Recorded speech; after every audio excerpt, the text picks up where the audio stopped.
before I begin, I endeavor you to just have patience with me as I dedicate any talk that I have to a person or a group. I'd like to dedicate this talk to the survivors of tsunami in Southeast Somalia and Southeast Asia, and to the survivors of Haiti, who are still suffering in these days from the effects of our abuse of our planet. Up here I posed a question as I reflected on environmental justice and the carbon pricing conference. Asked, what does it mean to urban youth? I venture to say that that is a twofold question. And the top part of it is nothing, because there's no connection for them. The bottom part of it is very much, because their future rests in what we do today. I'm going to move to the, because I have to scroll down because I got pictures, because I'm one of them visual persons as I talk. The urban youth today's reality and global warming, making the connection. To make the connection for them is paramount. See, I believe that what's happening in most major cities and what's happening in the lives of our young people, they're inundated by the causations, but they don't make the connection to what's going on a global perspective because of some very poignant points. There are no safe spaces for our young people, and particularly our young urban people who don't make this connection. Most of our young people at birth are poisoned by the pollutants that are in the air, toxic air.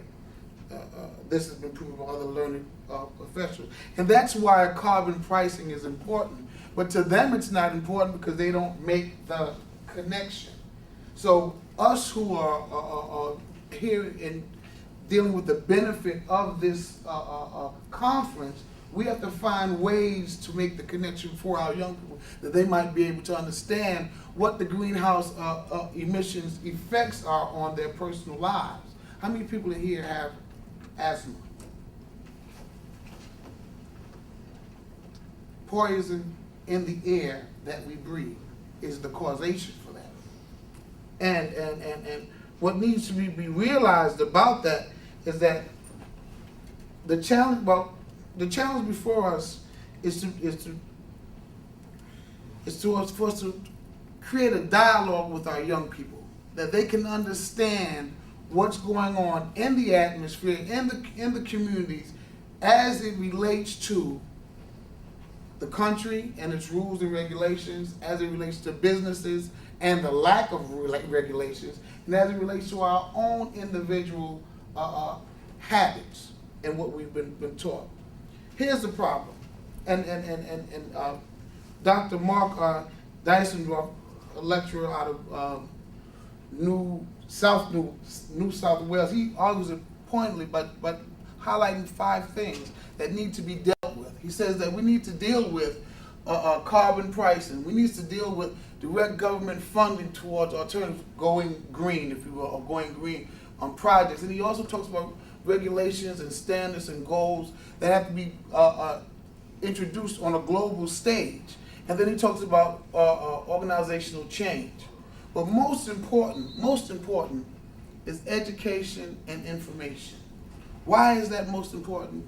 Because I believe that the youth in the urban context, they're not getting this information.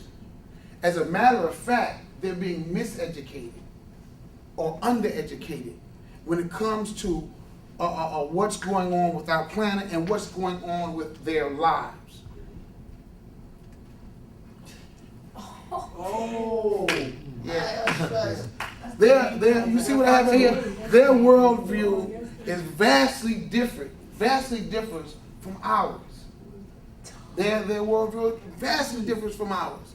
And the specs, the social, political, economical, and cultural systems that oppress them have their mindset focused on different stuff.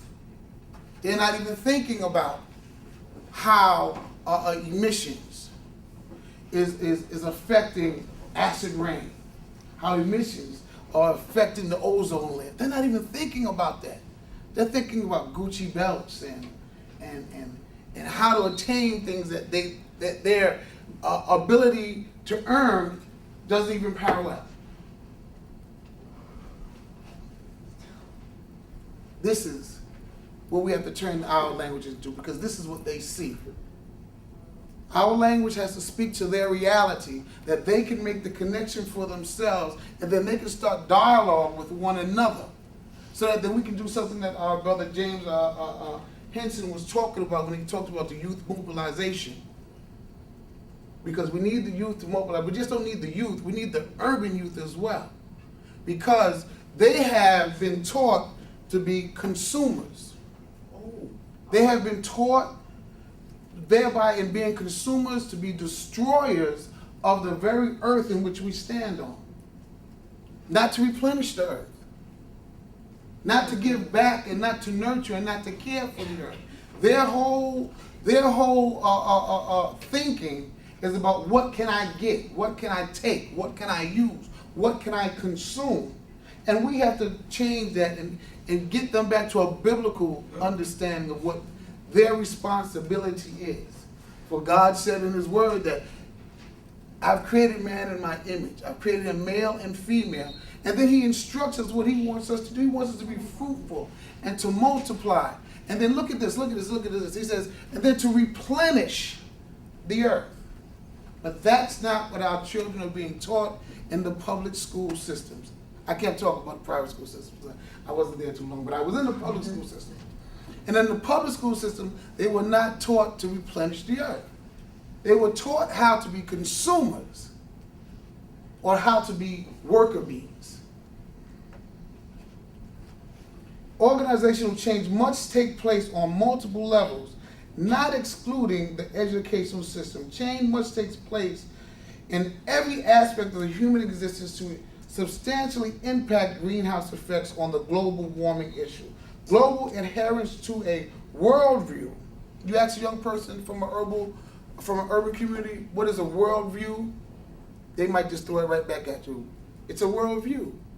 Because they have no contextual, they have not even had discussions about what a worldview is unless it involves, what is his name, Biggie or Jay-Z. That's where their worldview comes from, where the context of their worldview comes from. So when we talk about the effects of fossil fuels and what that is doing to our world community, they don't have discussions about that. They'll have discussions about Rihanna, but they won't have discussions about this. Our urban youth must be presented with a worldview that is inclusive of them. Most times when people are sitting around and they're dialoguing about youth, but they're not part of the conversation. And that's what has to happen for this movement to be successful. They have to become stakeholders. They have to understand why it is a value of interest to them. That 40 years from now, the quality of life that they have today will have depreciated some 40 to 60%. As the scientists say, I really don't know. I just read it somewhere.